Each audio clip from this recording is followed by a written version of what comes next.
నటన నేర్పి ఇండస్ట్రీకి ఎంతోమంది హీరోలని అందించిన చరిత్ర కనకాల ఫ్యామిలీది.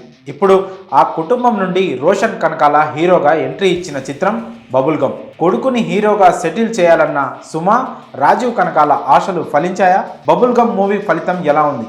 ఇలాంటి ఆసక్తికర విషయాలన్నీ రివ్యూ ద్వారా తెలుసుకుందాం.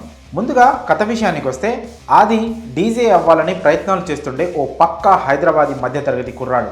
అతని జీవితంలోకి అనుకోకుండా పెద్దింటి అమ్మాయి జాను వస్తుంది. ప్రేమ, పెళ్లి వంటి ఎమోషన్స్కి దూరంగా అబ్బాయిల్ని కేవలం ఒక టాయ్గా చూసే తత్వం జానుది. ముందుగా ఆదిని కూడా అలాగే ట్రీట్ చేస్తుంది జాను. కానీ తనకి తెలియకుండానే పూర్తిగా ఆది ప్రేమలో పడిపోతుంది. మరి రెండు వేరు నేపథ్యాలు కలిగిన వీరి ప్రేమ చివరికి ఎలాంటి మలుపు తీసుకుంది? వీరిద్దరూ చివరికి కలిసిపోయారా లేదా అన్నదే మిగిలిన కథ. ఒక అబ్బాయి, ఒక అమ్మాయి, వారిద్దరి మధ్య లవ్, ఆ ప్రేమ చుట్టూ ఒక కాన్ఫ్లిక్ట్ పాయింట్. క్లైమాక్స్ తీసేసి చూస్తే బబుల్ గమ్ కూడా ఇలాంటి ఓ సాదా సీదా కథ. ఇందుకు తగ్గట్లే ఫస్ట్ హాఫ్లో ఎలాంటి ఎంగేజింగ్ మూమెంట్స్ కనిపించవు.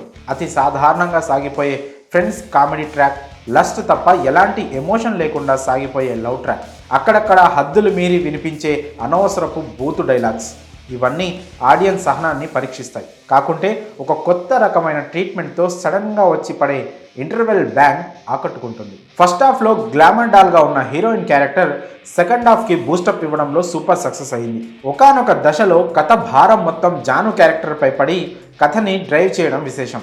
నిజానికి ఆ సీక్వెన్స్ మొత్తం బాగా పండింది. దీనికి తోడు సెకండ్ హాఫ్లో హీరో ఫాదర్ క్యారెక్టర్ కనిపించిన ప్రతి సన్నివేశం సినిమాకి ఊపిరి పోసేసింది. ఇక ప్రీ క్లైమాక్స్ బాధ్యత హీరో తీసుకొని అందులో సక్సెస్ అవ్వగా కొత్త ముగింపుతో దర్శకుడు సూపర్బ్ అనిపించాడు.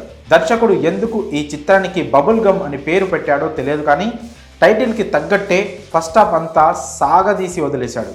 అసలు కథ, ఎంగేజింగ్ ఎలిమెంట్స్, ఎమోషనల్ సీన్స్ అన్నీ సెకండ్ హాఫ్లో ఫుల్గా నింపేశాడు. ఇక్కడే డిజాస్టర్గా మిగిలిపోయింది అనుకున్న ఈ చిత్రం చాలా రెట్లు మెప్పించి ఒక ఫీల్ గుడ్ టచ్ ఇవ్వడంలో సూపర్ సక్సెస్ అయ్యింది.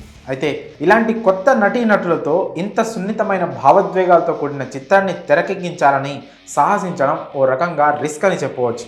ఈ ప్రయత్నంలో దర్శకుడు కొంతమేర సక్సెస్ అయ్యాడు. నటీనటుల పనితీరు విషయానికి వస్తే, బబుల్ గమ్ చిత్రంలో ముందుగా చెప్పుకోవాల్సింది రోషన్ కనకాల స్క్రీన్ ప్రజెన్స్ గురించే. ఆదిత్య అనే కుర్రాడి క్యారెక్టర్కి రోషన్ పర్ఫెక్ట్గా సూట్ అయ్యాడు. Roshan looks, acting, dialogue delivery అన్నీ అద్భుతంగా ఉన్నాయి. మొదటి సినిమాకే ఈ మాత్రం అవుట్పుట్ ఇచ్చాడంటే రోషన్కి మంచి ఫ్యూచర్ ఉన్నట్లే లెక్క. ఇక హీరోయిన్ మానస చౌదరి ఆకట్టుకుంది. ముఖ్యంగా రొమాంటిక్ సీన్స్లో హీట్ పెంచేసింది. నటన పరంగా కూడా ఓకే అనిపించింది. అయితే హీరో ఫాదర్ రోల్ చేసిన నటుడు మాత్రం బబుల్ గమ్ మూవీకి పెద్ద ప్లస్. ఇక వైవాహర్ష, హర్షవర్ధన్ వంటి నటులు తమ పాత్రల పరిధి మేర పర్వాలేదనిపించారు. సాంకేతిక వర్గం పనితీరు విషయానికి వస్తే, క్షణం, కృష్ణ అండ్ హిజ్ లీలా చిత్రాలతో గుర్తింపు దక్కించుకున్న రవికాంత్ పేరేపు బబుల్ గమ్ చిత్రానికి దర్శకత్వం వహించారు. అయితే ఈ రెండు చిత్రాల్లో ఉన్న క్లారిటీ ఇక్కడ మిస్ అయింది. కాకుంటే రోషన్ కనకాల, మానస చౌదరి దగ్గర నుండి మంచి నటన రాబట్టుకోవడంలో మాత్రం దర్శకుడు సూపర్ సక్సెస్ అయ్యాడని చెప్పాలి. పాటలు అంతగా ఆకట్టుకోకపోయినా శ్రీచరణ్ పాకాల అందించిన బీజియం అదిరిపోయింది. ఇక Suresh Ragutu cinematography ఆకట్టుకోగా ఎయిటర్కి free hand ఇవ్వలేదన్న విషయం అర్థమవుతుంది. ఇక చివరగా మహేశ్వరి మూవీస్ నిర్మాణ విలువలు బాగున్నాయి. సినిమా బలాల విషయానికి వస్తే, రోషన్ కనకాల నటన, మానస చౌదరి అందం, సెకండ్ హాఫ్, హీరో తండ్రి క్యారెక్టర్ సినిమాకి ప్రధాన బలాలని చెప్పవచ్చు. Week writing, first half, slow screen play సినిమాకి మైనస్గా నిలిచాయి. చివరగా బబుల్ గమ్ కాస్త ఎక్కువగా సాగింది. ఈ సినిమాకి మేమిచ్చే రేటింగ్ 2.25. మరి ఈ సినిమా మీరు చూసారా? మీకు ఎలా అనిపించిందో మీ అభిప్రాయంలో కామెంట్స్ రూపంలో తెలియజేయండి.